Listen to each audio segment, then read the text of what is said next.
Γεια σας, είμαι η Αφροδίτη και καλώς ορίσατε στο Girl Meets Pharma, ένα vidcast που εξερευνά το business κομμάτι της φαρμακοβιομηχανίας. Σήμερα μαζί μου έχω τον κύριο Λεωνίδα Χατζηθωμά, με τον οποίο θα εξερευνήσουμε το χιούμορ, την ηθική και την τεχνολογία στο φαρμακευτικό marketing. Κύριε Χατζηθωμά, καλώς ορίσατε. Καλώς σας βρήκα. Ευχαριστώ πολύ για την πρόσκληση, Αφροδίτη. Για πείτε λίγα λόγια για την εμπειρία σας.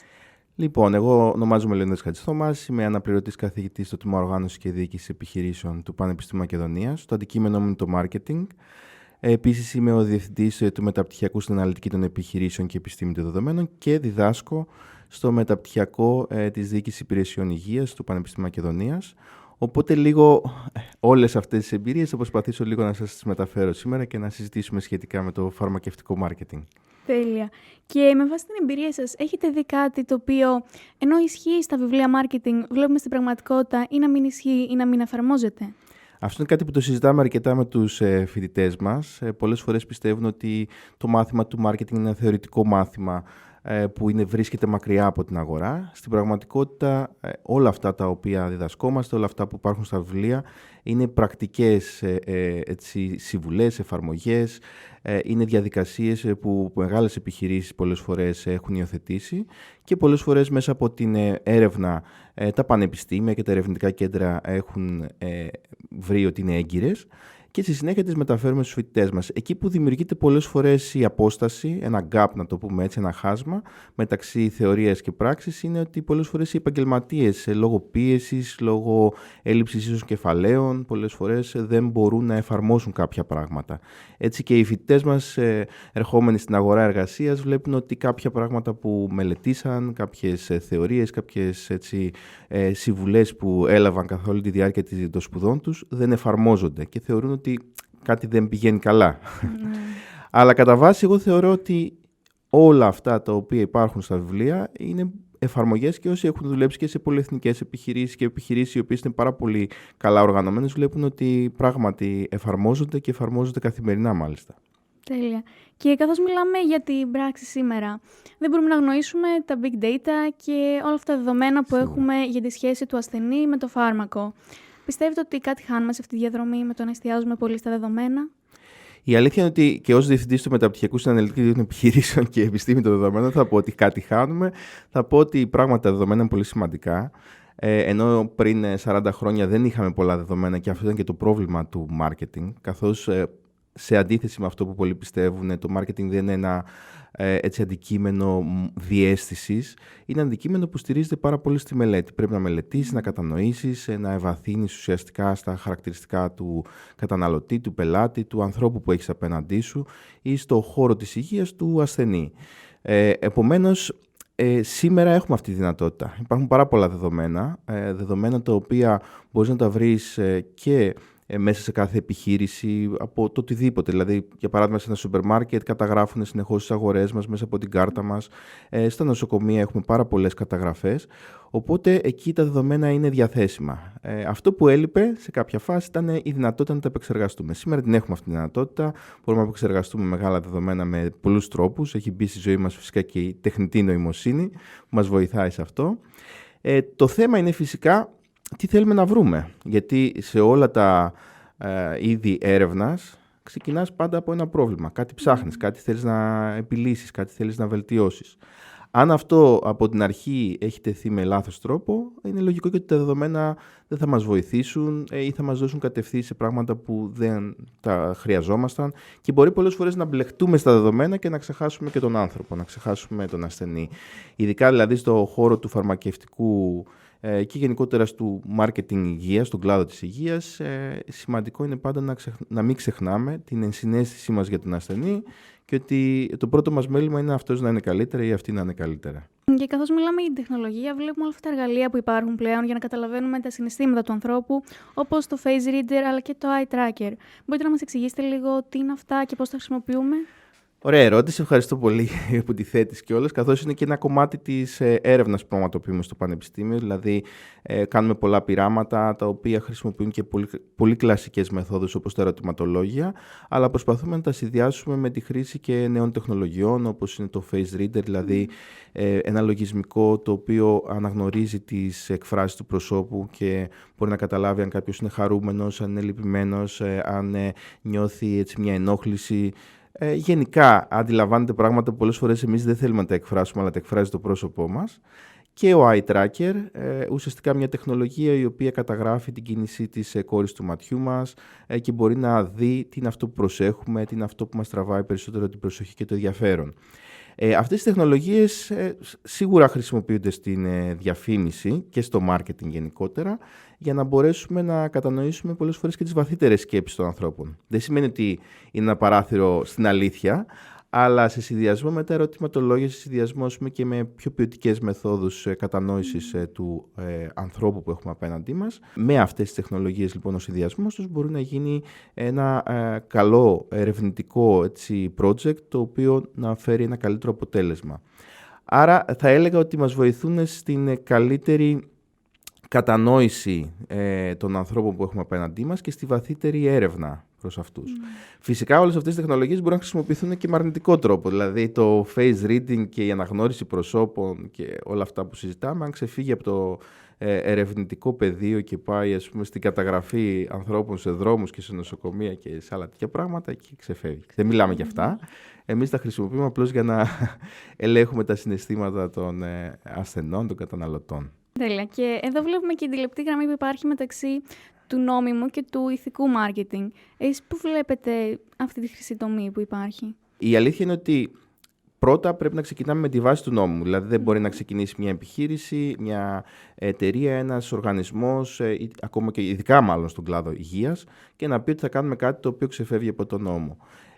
Και στην Ελλάδα υπάρχουν συγκεκριμένες κατευθύνσεις, συγκεκριμένοι κανονισμοί. Υπάρχει το Συμβούλιο Ελέγχου Επικοινωνίας, όπου υπάρχει ξεκάθαρη πολιτική για το πώς διαφημίζουμε, για παράδειγμα, τα φάρμακα, τα μη συνταγογραφούμενα εννοώ. Για το πώς θα πρέπει και αν θα πρέπει να παρουσιάζονται επαγγελματίες υγείας σε προωθητικές ή διαφημιστικές ενέργειες. Κανονικά δεν επιτρέπεται.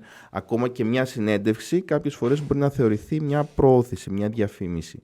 Έχει πολύ συγκεκριμένους κανόνες. Οπότε πάντα ξεκινάμε από τον νόμιμο. Αυτό είναι που συζητάμε και μέσα στα μαθήματα και στο μεταπτυχιακό της διοίκησης υπηρεσιών υγείας. Πάντα πρέπει να ξεκινήσουμε από εκεί. Φυσικά, ακόμα και το νόμιμο πολλές φορές μπορεί να αποδειχτεί μη ηθικό. Γιατί οι διαφημίσεις πολύ συχνά χρησιμοποιούν κάποια συναισθήματα, όπως είναι ο φόβος, όπως είναι η ενοχή, και όταν αυτό ξεπερνά μια γραμμή και αρχίζει να πιέζει τον άνθρωπο, τον ασθενή και γενικότερα αυτόν που στοχεύουμε, μπορεί να φέρει και τα αντίθετα αποτελέσματα. Γενικά στον χώρο της διαφήμισης και της ψυχολογίας ειδικότερα υπάρχει και ο όρος cognitive reactance, που είναι κατά κάποιο τρόπο εκείνη η φάση που το άτομο αρχίζει και νιώθει μια τόσο μεγάλη πίεση που επιθυμεί να επαναστατήσει. Και του λες εσύ να κάνει το α και αυτός ή αυτή θέλει να κάνει το β, ή του λες το άσπρο και θέλει να κάνει το μαύρο. Επομένως θα πρέπει να φτάνουμε πάντα μέχρι και το σημείο που πιστεύουμε ότι θα έχουμε ένα πιστικό μήνυμα και όχι ένα μήνυμα πιεστικό και ενοχλητικό. Άρα δεν αρκεί μόνο το νόμιμο. Δηλαδή έχουν περιθώρια οι εταιρείες να ακολουθήσουν μια νόμιμη στρατηγική, αλλά να κάνουν και πράγματα που εν μέρει θα θεωρηθούν και ανήθικα. Γι' αυτό υπάρχουν και στα social media σήμερα, όπου βάζουν εκεί ένα κόφτη με την έννοια ότι αν εμείς ξεφύγουμε και αρχίσουμε να κάνουμε πράγματα τα οποία είναι υπερβολικά πιεστικά, αρχίζουν και τα cancel και τα πράγματα είναι δύσκολα. Και αυτό είναι κομμάτι της επικοινωνίας. Δηλαδή θα πρέπει να το σκεφτούμε ότι δεν πρέπει να ξεπεράσουμε τα όρια. Γιατί μετά θα λειτουργήσει εναντίον μας μια τέτοια πολιτική και από την πλευρά των καταναλωτών, των χρηστών και πάει λέγοντας. Ναι, και παρατηρούμε κιόλας το ότι σε σχέση με την ηθικότητα, ότι το χιούμορ συνήθως είναι κάτι που φοβούνται οι βιομηχανίες, γιατί μπορεί να θεωρηθεί μη σοβαρό ή ειρωνικό κάποιες φορές. Εσείς τι πιστεύετε σχετικά με αυτό? Η αλήθεια είναι ότι για το χιούμορ έχουμε κάνει πολλές έρευνες και ως ερευνητική ομάδα. Εντάξει, ήταν και κομμάτι του διδακτορικού μου να πω, καθώς θεωρείται στον χώρο της επικοινωνίας μία από τις βασικές εκείνες τεχνικές που μπορούν να μας φέρουν θετικά αποτελέσματα. Το χιούμορ φυσικά είναι κάτι αρκετά ευρύ και υπάρχουν αρκετοί τρόποι με τους οποίους μπορούμε να το προκαλέσουμε.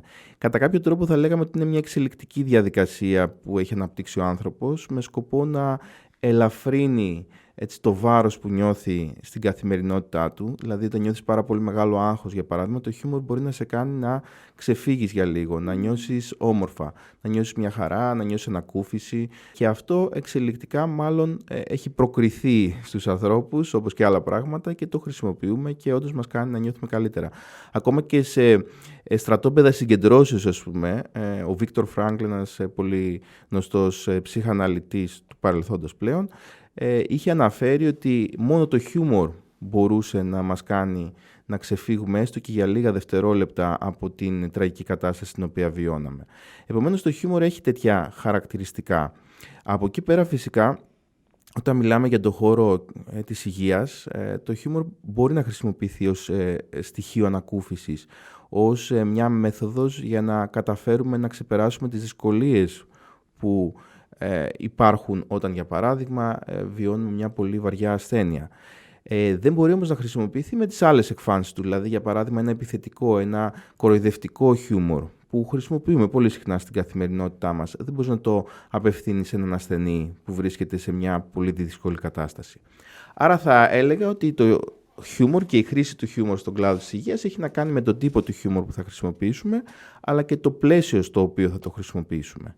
Δηλαδή, ακόμα και στην επικοινωνία των ανθρώπων, των επαγγελματιών του κλάδου υγείας με τους ασθενείς, μπορείς να χρησιμοποιήσεις χιούμορ, αλλά θα είναι ένα χιούμορ επιβράβευσης, ένα χιούμορ ανακούφισης, ένα χιούμορ που θα δένει τον επαγγελματία υγείας με τον ασθενή, θα του δείχνει συναίσθηση ότι είμαι κοντά σου, ότι σε καταλαβαίνω και σου κάνω αυτό το ελαφρύ χιούμορ ακριβώς για να νιώσεις καλύτερα, να δεις ότι τα πράγματα βαίνουν προς μια θετική πλευρά.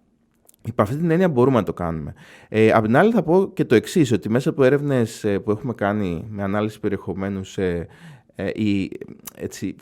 όχι φαρμακευτικές μόνο, αλλά γενικότερα διαφημίσεις του κλάδου υγείας, βλέπουμε ότι χρησιμοποιείται συχνά το χιούμορ. Ελαφρύ μεν, έτσι λίγο υπενικτικό, αλλά για παράδειγμα σκεφτείτε τις διαφημίσεις που έχουν να κάνουν με τα μη συνταγογραφούμενα φάρμακα, όπως είναι τα αναλγητικά φάρμακα. Πολύ συχνά θέλουν να δείξουν μια κατάσταση όπου είμαστε δύσκολα και εκεί κάπως κάνουν λίγο χιούμορ και έρχεται το φάρμακο και βελτιώνεται το πρόβλημά μας και υπάρχει ανακούφιση. Ή ας πούμε για την αποσυμφόρηση της μύτης μας. Είναι πάρα πολλές οι χιουμοριστικές διαφημίσεις, όχι ξεκαρδιστικές, είναι αλήθεια, μάλλον γιατί θεωρούν και αυτή τη στιγμή πάμε έτσι, με λεπτότητα, με τάκτ και φτάνουν μέχρι εκεί που πρέπει να φτάσουν. Τέλεια. Άρα κρατάμε ότι το χιούμορ είναι μια γέφυρα για συναισθηματική επικοινωνία με το κοινό μας. Ακριβώς. Το χιούμορ είναι ούτως ή άλλως μια συναισθηματική έκκληση. Δηλαδή είναι μια διαδικασία που ξεκινά γνωστικά, δηλαδή ξεκινά από το μυαλό μας, κάνουμε παιχνίδια με το μυαλό μας ώστε να πάρουμε κάτι που είναι σοβαρό και να το μετατρέψουμε σε κάτι λίγο πιο παιχνιδιάρικο, λιγότερο σοβαρό. Είναι αυτό που έλεγα πριν, ότι μπορεί να μας δώσει αυτό ανακούφιση ή μπορεί να μας δώσει και ελαφρότητα, χαλαρότητα, ηλαρότητα, η οποία θα μας δώσει μια επιβράβευση της στιγμής, ότι περνάμε καλά, για παράδειγμα. Άρα το χιούμορ ξεκινά από εκεί και προκαλεί ένα πολύ συγκεκριμένο συναίσθημα. Το συναίσθημα της ευθυμίας. Αυτό που λέμε mirth, ας πούμε, στα αγγλικά. Αυτό το συναίσθημα μετά συνδέεται πάρα πολύ και με τη χαρά και συνδέεται πάρα πολύ και με την ανακούφιση. Έχει αυτές τις δύο πτυχές. Δηλαδή όταν νιώθουμε πολύ άσχημα και το χιούμορ έρχεται κάπως να μειώσει αυτό το άσχημο συναίσθημά μας, αυτή τη σοβαρή κατάστασή μας την κάνει λίγο έτσι, χαλαρότερη, εκεί μιλάμε για ανακούφιση.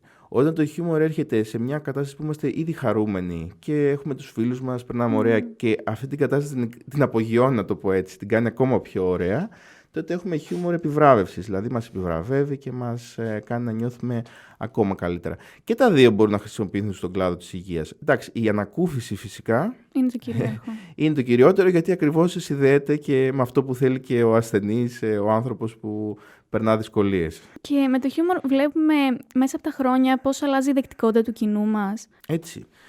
Καταρχάς, εγώ παρατηρώ στα μαθήματα που κάνω Γιατί τι γίνεται, όταν κάνεις ένα μάθημα, καμιά φορά κάνεις και χιούμορ. Δηλαδή, μέσα από τις θεωρίες της εκπαίδευσης φαίνεται ότι το χιούμορ μπορεί να σε φέρει πιο κοντά με τους φοιτητές, με τους μαθητές σου, να εκφράσει κάποιες από τις ιδέες σου με έναν λίγο πιο ωραίο τρόπο και περιγραφικό. Και φυσικά να κρατήσεις το ενδιαφέρον που είναι πάρα πολύ δύσκολο, γιατί μπορείς να μιλάς και να μην σε ακούει κανείς. Το χιούμορ λοιπόν κρατάει μια ροή.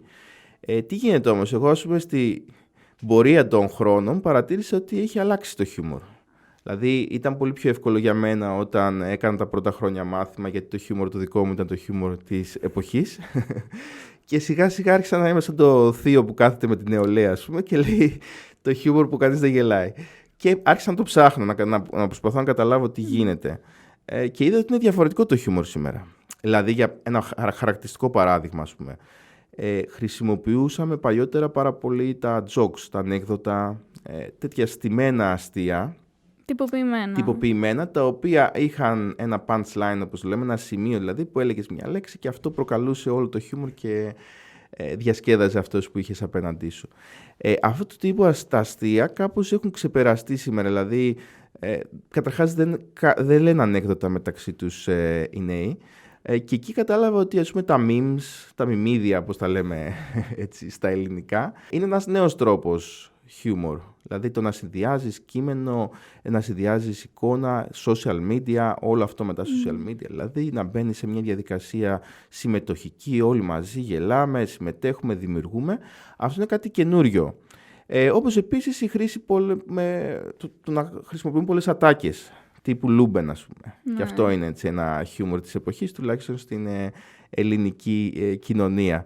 Άρα, ναι, είναι διαφορετικό. Είναι διαφορετικό. Εντάξει, αυτό τώρα ήταν δύο βασικά χαρακτηριστικά. Δηλαδή, ότι φύγαμε από το σχήμα του joke και πήγαμε στο σχήμα του meme. Αυτό μπορεί να ακούγεται μικρό, αλλά η αλήθεια είναι και στους ερευνητές του χιούμορ θεωρείται έτσι λίγο επαναστατικό. Γιατί το joke ήταν λίγο σαν κονσέρβα, ήταν πάντα το ίδιο, είχε κάποιες διαφοροποιήσεις, αλλά δεν ήταν πολύ μεγάλες και συνεχώς έλεγες το ίδιο, ας πούμε. Το έβγαζες από τη φαρέτρα σου, ας πούμε, ήθελες να πεις ένα αστείο, τάκ, το έχεις εδώ, το έλεγες. Ενώ στο meme πρέπει να συμμετέχεις, να καταλαβαίνεις τι λένε οι άλλοι, να βλέπεις σε ποια φάση βρίσκεται η όλη διαδικασία δημιουργίας του χιούμορ, να καταλαβαίνεις την ομάδα, να γίνεις σε κομμάτι της, να δημιουργείς. Έχει να κάνει δηλαδή με όλη αυτή την κουλτούρα των social media. Και να το προσωποποιείς στο κοινό σου. Και αυτό, ναι. Δηλαδή ταυτόχρονα πρέπει να είναι κάτι που να προσωποποιείται στο κοινό σου και ταυτόχρονα να είναι κομμάτι δικό σου. Που είναι δύσκολο αυτό. Δηλαδή και να γίνεις συμμετοχικός και να κατανοήσεις τους άλλους, αλλά και να μπορέσεις να βγάλεις τη δική σου οπτική γωνία σε κάτι τέτοιο. Άρα μπορεί να λέμε άλλαξε το χιούμορ, είναι χαζό, πάντα οι μεγαλύτεροι ας πούμε, βλέπουν το καινούριο χιούμορ ότι δεν είναι καλό, αλλά μάλλον είναι αρκετά πολύπλοκο για κάποιους σήμερα το χιούμορ. Δηλαδή πρέπει να μπεις σε μια πολύ μεγάλη κατανόηση το πώς σκέφτονται οι άλλοι άνθρωποι, το τι θέλω να εκφράσω εγώ ως δική μου έτσι, ξεχωριστή πινελιά και όλο αυτό να το συνδυάσεις και να βγάλεις κάτι που να γελάσει κιόλας ο άλλος. Γιατί μπορεί να το συνδυάσεις και να μην γελάσει κανείς. Και πού βλέπουμε οι επιχειρήσεις να εστιάζουν την έρευνά τους ως προς το χιούμορ? Στο χιούμορ ή τον κλάδο υγείας? Το χιούμορ στον κλάδο υγείας. Κοίτα, η αλήθεια είναι ότι οι εταιρείες δεν ξέρω αν κάνουν πάρα πολύ έρευνα πάνω στο αντικείμενο. Το σίγουρο είναι ότι κάνουν τα πανεπιστήμια, τα ερευνητικά κέντρα, δηλαδή ειδικότερα όσον αφορά το χιούμορ, βλέπουμε πάρα πολύ έρευνα να γίνεται ακριβώς στην επαφή που έχουν οι επαγγελματίες υγείας με τους ασθενείς. Επίσης έχουμε πάρα πολύ έρευνα για το χιούμορ και τις εκστρατείες όπως εκείνες που είδαμε στο COVID, που ήταν εκστρατείες για τον εμβολιασμό, για την χρήση της μάσχας, που κάποιες από αυτές όντως είχαν και χιούμορ. Είχαν γίνει αρκετές έρευνες να δουν αν τελικά αυτό το χιούμορ συνεισέφερε, εκνεύρισε, υπήρξε όλο αυτό που λέγαμε πριν, το cognitive reactance.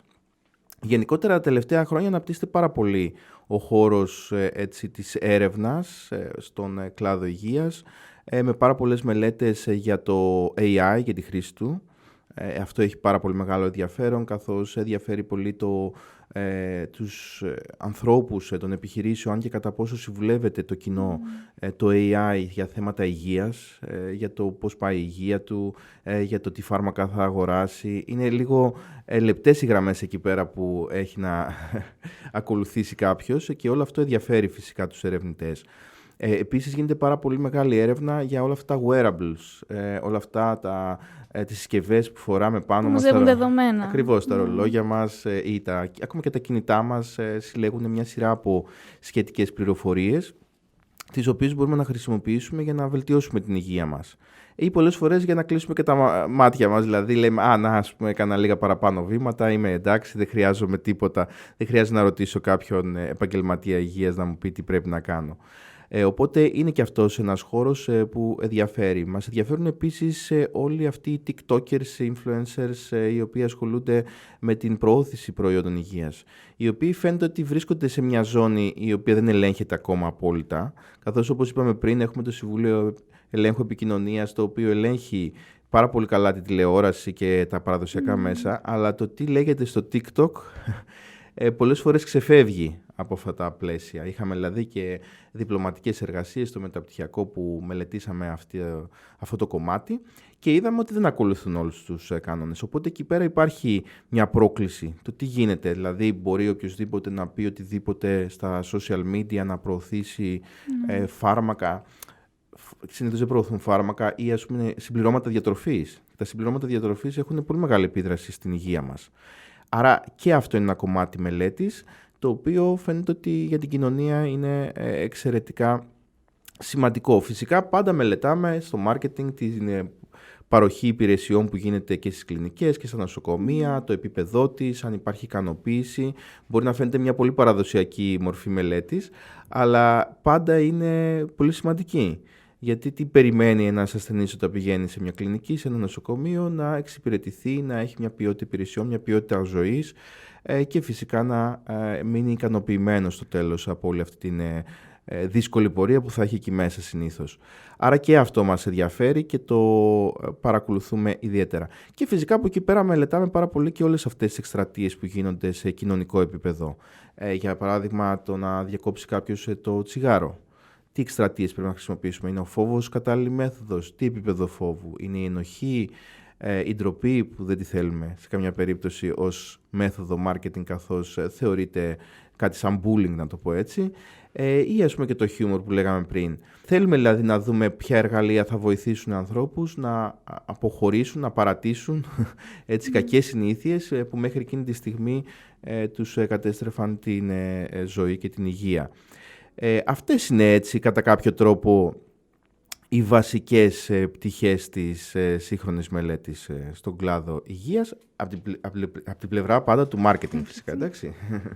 Και μιας και αναφέρατε πριν το AI, επειδή τώρα είναι πολύ της μόδας, πού πιστεύετε ότι υπάρχει η ευκαιρία και πού ο κίνδυνος στο marketing? Για το marketing στον κλάδο υγείας υπάρχει μεγάλη ευκαιρία, καθώς τι γίνεται τώρα, το AI όντως μπορεί να βοηθήσει να συμπληρώσει κατά κάποιο τρόπο έτσι, και τις υπόλοιπες πηγές μηνύματος. Δηλαδή, όταν για παράδειγμα θέλουμε να ενημερώσουμε τον κόσμο, προσπαθούμε να χρησιμοποιήσουμε μια σειρά από μέσα, μια σειρά από διάβλους επικοινωνίας, όπως είναι για παράδειγμα τα παραδοσιακά μέσα, η τηλεόραση, το ραδιόφωνο, τα έντυπα, αλλά και τα social media, τα ψηφιακά μέσα. Εκεί λοιπόν προστίθεται πλέον και το AI. Οπότε μπορεί να συμπληρώσει αυτή την θετική επικοινωνία, καθώς σιγά σιγά βλέπουμε ότι αναπτύσσονται κάποιες πλατφόρμες που είναι εξειδικευμένες σε συμβουλές υγείας και είναι προγραμματισμένες κατά κάποιο τρόπο να δίνουν κάποιες συμβουλές οι οποίες είναι, να λέγαμε έτσι, έγκυρες. Αυτό φυσικά δεν μπορείς να το ελέγξεις απόλυτα, καθώς και εκεί αρχίζει η πρόκληση. Καθώς το AI ζει και το ζει σε πολλά εισαγωγικά, συμπεριφέρεται κάποιες φορές με αυτό που λέμε hallucinations. Hallucinations σημαίνει ότι κάπου χάνεται. Δεν έχει τα δικά του. Ναι, και αρχίζει να λέει διάφορα πράγματα τα οποία δεν στέκουν πολύ καλά. Δηλαδή, για παράδειγμα, στην έρευνα, πολύ συχνά μπορεί να σου προτείνει παραπομπές οι οποίες είναι ανύπαρκτες. Τις δημιούργησε εκείνη τη στιγμή. Γιατί έχεις δώσει ένα λάθος prompt ή γιατί έτσι το κατάλαβε για κάποιο λόγο. Οπότε και στα θέματα υγείας έχει παρατηρηθεί ότι πολύ συχνά προτείνει, καταρχάς δεν κάνει πρόταση να μιλήσει κάποιος και με τον γιατρό του, που είναι πολύ σημαντικό, και πηγαίνει κατευθείαν, κάνει διάγνωση, δίνει συμβουλές και μάλιστα οι συμβουλές είναι και λαθασμένες. Άρα εκεί αρχίζει η πρόκληση. Δηλαδή, σε καμία περίπτωση δεν θα μπορούσε να πει κανείς ότι το AI είναι από μόνο του ένας γιατρός, μία γιατρός ή ένας άνθρωπος του κλάδου υγείας. Μόνο συμπληρωματικά μπορεί, ας πούμε, να δώσει κάποιες συμβουλές, ειδικά για παράδειγμα, έστω ότι είμαστε σε ένα απομακρυσμένο νησί και θέλουμε μια γρήγορη συμβουλή και δεν μπορούμε εκείνη τη στιγμή να βρούμε καμία άλλη. Αυτό ίσως και να λειτουργήσει. Φυσικά, αυτό δεν είμαι ο καταλληλότερος να το πω. Το λέω ίσως λίγο έτσι από την πλευρά του marketing, ότι μπορεί συμπληρωματικά να μας βοηθήσει να κατευθύνουμε προς κάποιες έτσι, καλές πρακτικές σε επίπεδο δημόσιας υγείας, αλλά πάντα με την σκέψη ότι αυτό το πράγμα δεν ελέγχεται. Δηλαδή μου κάνει εντύπωση, έρχονται φοιτητές που έχουμε και στο μεταπτυχιακό της υγείας που δουλεύουν στον χώρο των φαρμακείων και λένε ότι πολλές φορές πηγαίνουν εδώ στη χώρα μας άνθρωποι με print-out, με εκτύπωση από τις συμβουλές που τους έχει δώσει το AI για να πάρουν κάποιο φάρμακο. Αυτό μάλλον ξεφεύγει από την όλη κατάσταση. Προφανώς. Το μάλλον σε πολλά εισαγωγικά, καθώς δεν είναι μάλλον, είναι σίγουρα κάτι που ξεφεύγει. Δεν μπορεί το AI να μας δίνει τέτοιες συμβουλές. Επομένως, νομίζω ότι περνάμε μια φάση όπου είναι πολύ μεγάλη πρόκληση. Δηλαδή, μπορεί να βοηθήσει και στο marketing, μπορεί να βοηθήσει και σε προσωπικό επίπεδο κάποιον έτσι να πάρει κάποιες κατευθύνσεις, αλλά σίγουρα δεν είναι ούτε ο γιατρός μας, ούτε είναι κλινική να μας κουράρει. Είναι μια τεχνολογία απλά συμπληρωματική που μπορεί να χρησιμοποιηθεί μαζί με τα υπόλοιπα εργαλεία σε επίπεδο ενημέρωσης. Σε καμιά περίπτωση δεν είναι ο αποκλειστικός εκείνος προσωπικός ιατρός που θα μας αναλάβει και θα μας δώσει κατευθύνσεις. Αυτό το λέω γιατί φαίνεται ότι εκεί είναι η πρόκληση. Εκεί βρίσκεται, δηλαδή και από τη διεθνή βιβλιογραφία, εκεί είναι και ο κίνδυνος, εκεί είναι και οι σκέψεις. Υπάρχουν και οι αισιόδοξοι που πιστεύουν ότι το AI, ας πούμε, ακριβώς επειδή μπορεί και συλλέγει πολλές και διαφορετικές πληροφορίες, ταυτόχρονα μπορεί να ενσωματώσει και καινούριες έρευνες που έχουν γίνει στην ιατρική και να σου δώσει κυρίως στον επαγγελματία υγείας μια συμβουλή η οποία θα είναι όντως πολύ informed, γεμάτη δηλαδή με πληροφόρηση. Υπάρχουν και απεσιόδοξοι που πιστεύουν ότι αν αφαιθούμε από ένα σημείο και μετά στο AI να μας προσέχει και να μας δίνει συμβουλές για την υγεία μας, θα περάσουμε πολύ άσχημα τα επόμενα χρόνια. Και στη διαφήμιση πώς το βλέπουμε να εφαρμόζεται? Πιστεύετε ότι το χρησιμοποιούμε όλο και περισσότερο πλέον σαν τεχνική? Είναι καλό Πάρα αυτό? πολύ. Χρησιμοποιείται πάρα πολύ σε πολλά επίπεδα από τους διαφημιστές. Δηλαδή, καταρχάς χρησιμοποιείται στην δημιουργία, το Gen AI. Χρησιμοποιείται για να αναπτύξει διαφημίσεις. Σκεφτείτε ότι παλιότερα το να αναπτύξεις μία τηλεοπτική διαφήμιση έπρεπε να δώσεις πάρα πολλά χρήματα. Δηλαδή, έχω πάρει μέρος σε ημερίδα τα παλιά τα χρόνια του 2006 και μία από τις πολύ γνωστές διαφημίσεις εκείνης της εποχής, το Put the Code Down Slowly, μας είχαν πει ότι κόστησε πολλές χιλιάδες ευρώ.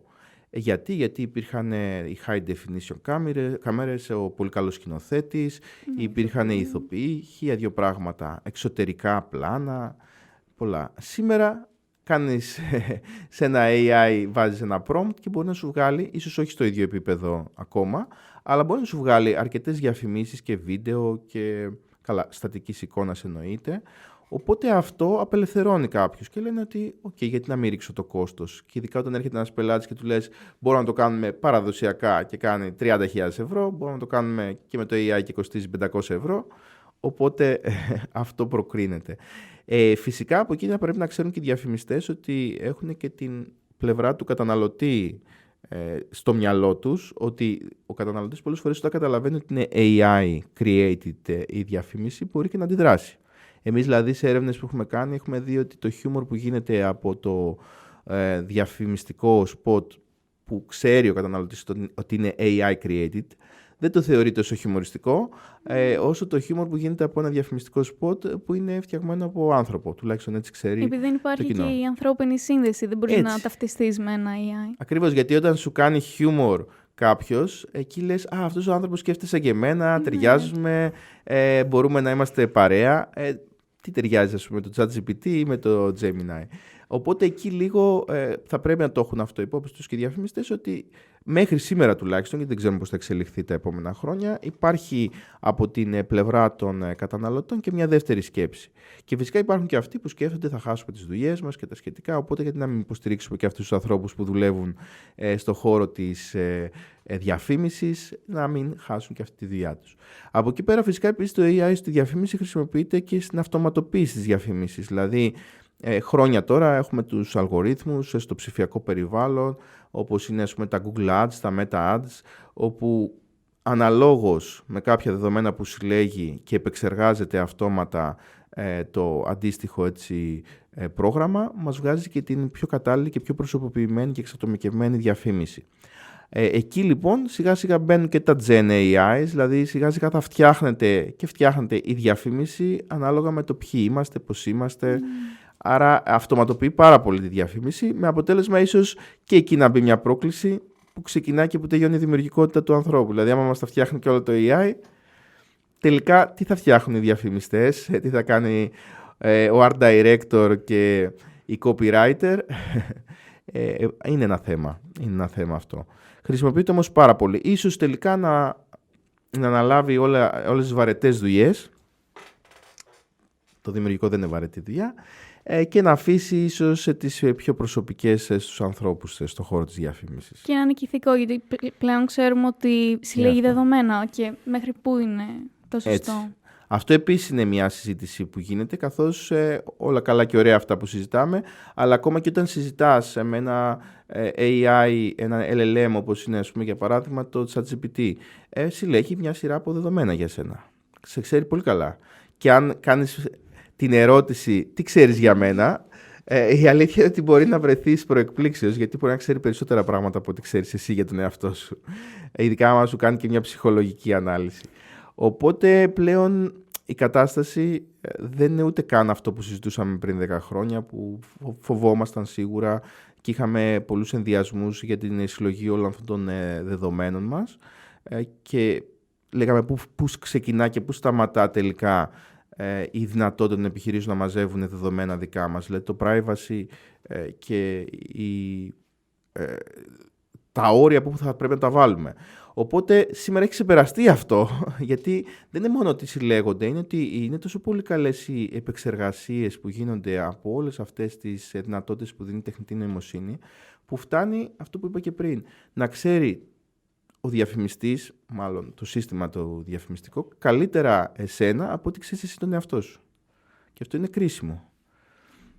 Γιατί σημαίνει ότι ξέρει τι συναισθήματα εκείνη την ώρα επιζητάς, τι μηνύματα θέλεις, άρα από ένα σημείο και μετά γίνεται επικίνδυνα αποτελεσματική η διαφήμιση. Και ειδικά στον χώρο του φαρμάκου, που δεν θέλουμε να εκμεταλλευτούμε την ευάλωτη θέση των ασθενών. Ακριβώς. Και πολλές φορές ας το πάμε σε ένα επίπεδο πιο κάτω, δηλαδή έστω ότι κάποιος θέλει να κάνει δίαιτα, που έχει να κάνει πάλι με την υγεία μας. Εκεί διάφορα συμπληρώματα διατροφής, διάφορες βιταμίνες, διάφορα πράγματα τα οποία διαφημίζονται, μπορεί να γίνουν μέσα από τη διαδικασία της χρήσης εξατομικευμένων διαφημίσεων και AI σχεδόν εθιστικά, δηλαδή σχεδόν μονόδρομος για κάποιους. Άρα εκεί όντως μπορεί να σταματήσει αυτό που λέμε το νόμιμο και να ξεκινάει και το ανήθικο από ένα σημείο και μετά. Δηλαδή το πόσο πια μπορείς να διαφημίσεις έναν άνθρωπο που φαίνεται ότι το έχει τόσο πολύ ανάγκη να χάσει κιλά, να του διαφημίσεις ξανά και ξανά κάποια προϊόντα και με αυτόν τον τρόπο και με εκείνον και με τον άλλον και με συναισθήματα και με ένα μέλλον το οποίο θα είναι πιο ωραίο και πιο φωτεινό. Εκεί ξαφνικά είναι σαν να τον έχεις τυλίξει σε μια κόλλα χαρτί τον άνθρωπο. Οπότε, ναι, θέλει ένα πλαίσιο. Σίγουρα στην Ευρωπαϊκή Ένωση υπάρχει ένα καλύτερο πλαίσιο. Δηλαδή στις ΗΠΑ τα πράγματα είναι πολύ πιο ελεύθερα, με αποτέλεσμα να ξεπερνούνται πολύ συχνά τα όρια. Στην Ελλάδα και στην Ευρωπαϊκή Ένωση υπάρχουν πλαίσια πιο ασφικτικά, πιο στενά και πάλι όμως πρέπει να προσέχουμε πώς το χρησιμοποιούμε. Ναι.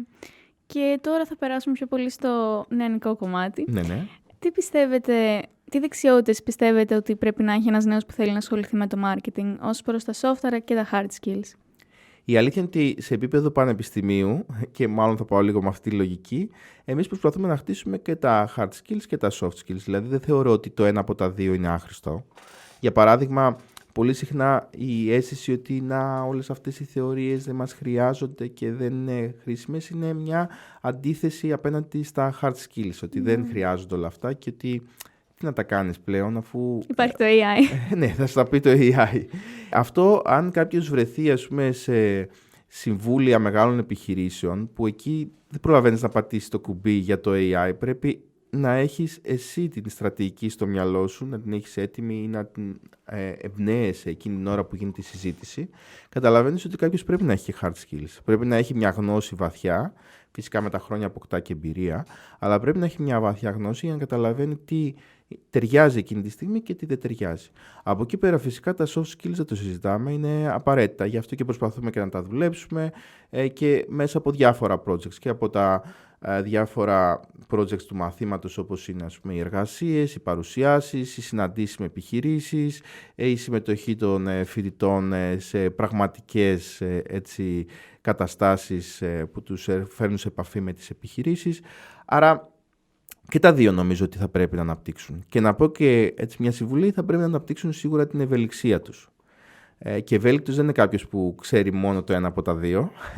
Τι σημαίνει ευελιξία? Ότι δυστυχώς επειδή υπάρχει το AI, από τη μία είναι ευτυχώς, από την άλλη όμως και για τον εργαζόμενο υπάρχει ένα δυστυχώς, και επειδή πλέον οι δουλειές δεν ξέρουμε καν ποιες θα είναι τα επόμενα χρόνια, πρέπει ένας νέος επιστήμονας, νέος επαγγελματίας να είναι έτοιμος και έτοιμη να κάνει πολλά πράγματα στη ζωή του και να μαθαίνει συνεχώς, να βρίσκει καινούργιες εκφάνσεις της δουλειάς που του αρέσουν ή της αρέσουν, να βρίσκει καινούργια κενά στην αγορά. Πρέπει να είναι δηλαδή αρκετά ακίνητος και ακίνητη. Δεν μπορεί να βολευτεί σε μια θέση όπως στο παρελθόν, αν και αυτό το παρελθόν έχει περάσει εδώ και αρκετά χρόνια. Και πρέπει να αναπτύξει αυτές τις δεξιότητες ευελιξίας. Δεν είναι εύκολο, γιατί και ως κοινωνία στην Ελλάδα δεν τις αναπτύσσουμε τις δεξιότητες ευελιξίας. Είμαστε λίγο πιο σταθεροί. Μας αρέσει η σταθερότητα, μας αρέσει η βόλεψή μας. Δεν θέλουμε να ξεβολευόμαστε. Και δεν το λέω τώρα για τους άλλους, το λέω για όλους μας. Οπότε πρέπει από μικρός κάποιος στη σημερινή εποχή να μαθαίνει να είναι ευέλικτος. Τώρα αυτό που θα το πετύχει είναι πολύ δύσκολο. Μπορεί να είναι και θέμα οικογένειας. Υπάρχουν οικογένειες που από μόνες τους είναι ευέλικτες. Δηλαδή μετακινούνται από πόλη σε πόλη, αλλάζουν παρέες, φίλους, τρόπο ζωής, κάνουν πολλά ταξίδια. Το παιδί μαθαίνει από μικρός με πολλά και διαφορετικά πράγματα. Να προσαρμόζεται, ναι, βλέπει πώς μπορεί να προσαρμοστεί στο πλαίσιο ενός αθλήματος, στο πλαίσιο της μουσικής, στο πλαίσιο ενός project, της ρομποτικής, 1002 πράγματα. Οπότε κάποιος να νιώθει ότι στοιχείο της ταυτότητάς του δεν είναι μόνο κάτι σταθερό, αλλά είναι και η ίδια αυτή η αστάθεια και η ίδια αυτή η αλλαγή, ότι και αυτή μπορεί να αποτελέσει κομμάτι της ταυτότητάς του. Γιατί σίγουρα τα πράγματα θα αλλάζουν πάρα πολύ. Δηλαδή μπορεί, ας πούμε, σήμερα να πούμε ότι κοίταξε να δεις, είναι καλή δουλειά η Α. Σε 10 χρόνια μπορεί να μην υπάρχει καν. Άρα πώς θα το καταφέρεις εσύ ως άτομο να μπορέσεις να προσαρμοστείς και να εξελιχθείς? Θα πρέπει να είσαι από μόνος σου ένας ευέλικτος άνθρωπος που συνεχώς να προσαρμόζεται. Δεν είναι πάρα πολύ δύσκολο αυτό. Είναι πολύ δύσκολο. Δεν το λέω δηλαδή, έχετε να κάνετε αυτό το πολύ εύκολο, τέλεια συμβουλή. Είναι δύσκολο. Πρέπει να το αναπτύξουμε. Άρα κατάμε κιόλας ότι τα soft skills είναι αυτά που εφαρμόζονται και στο μέλλον και δεν μπορεί να τα ξεχάσουμε κάπως. Σίγουρα, ναι. Δηλαδή, σίγουρα θέλουμε τις βάσεις και τα hard skills, αλλά από εκεί πέρα τα soft skills πρέπει να τα αναπτύσσουμε συνεχώς. Και γενικά μέσα από τα soft skills βρίσκουμε και δικά μας χαρακτηριστικά, γιατί στα soft skills ουσιαστικά είμαστε εμείς πλέον που ενεργούμε και αρχίζουμε και εκφράζουμε ό,τι έχουμε στο μυαλό μας, ό,τι έχουμε ως εμπειρία. Βρίσκουμε την ταυτότητά μας και εκεί πέρα μπορούμε να βρούμε και το ανταγωνιστικό μας πλεονέκτημα. Γενικά δεν υπάρχει λογική σπούδασα, έκανα κάτι και τελείωσα. Πρέπει να είμαστε συνεχώς σε μια κατάσταση όπου να αναπτύσσουμε καινούργιες soft skills, καινούργιες δεξιότητες, καινούργιες δυνατότητες, καινούργιες ικανότητες. Είμαστε σε αυτήν την εποχή. Ναι. Και ξέρετε, υπάρχει ο κίνδυνος τώρα εδώ πέρα. Δηλαδή, όταν από τη μία είμαστε σε αυτήν την εποχή και από την άλλη μας δίνει και το AI μια καινούργια βόλεψη, όπως λέγαμε πριν, μια καινούργια ασφάλεια ότι εντάξει, δεν χρειάζεται να το ξέρω αυτό, θα μου το πει το AI. Δεν χρειάζεται να ξέρω και το άλλο, θα μου το πει το AI. Δεν χρειάζεται να κάνω αυτό, θα το κάνει το AI. Σιγά σιγά, αντί να είμαστε πιο ευέλικτοι, πιο έτοιμοι να κάνουμε πράγματα, αρχίζουμε και αφήνουμε όλες τις ευθύνες μας σε κάποιον άλλον και τελικά όχι ευέλικτοι δεν γινόμαστε πιο μαλθακοί από ό,τι είμαστε στο παρελθόν. Και δεν εξηγούμε και την κριτική μας σκέψη. Αυτό.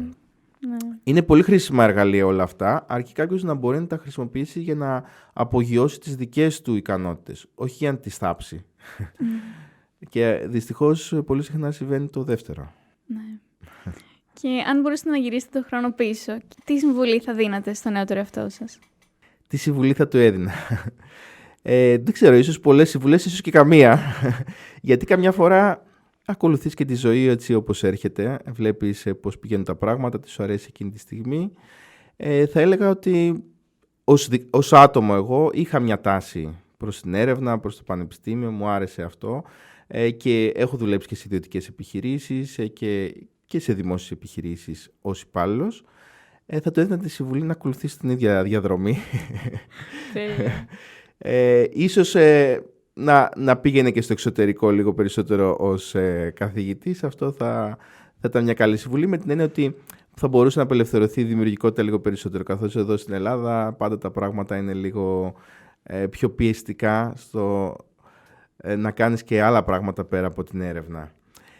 Οπότε, ναι, εντάξει, αυτές θα ήταν οι συμβουλές τώρα στον εαυτό μου. Δεν είναι καλές συμβουλές για τους υπόλοιπους. Πάντα είναι δύσκολο να κάνεις και συμβουλές στον εαυτό σου. Ναι.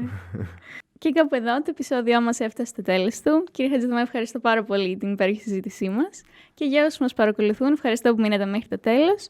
Μείνετε ενημερωμένοι από το Spotify και το Instagram και θα τα πούμε στο επόμενο Gelmits Pharma.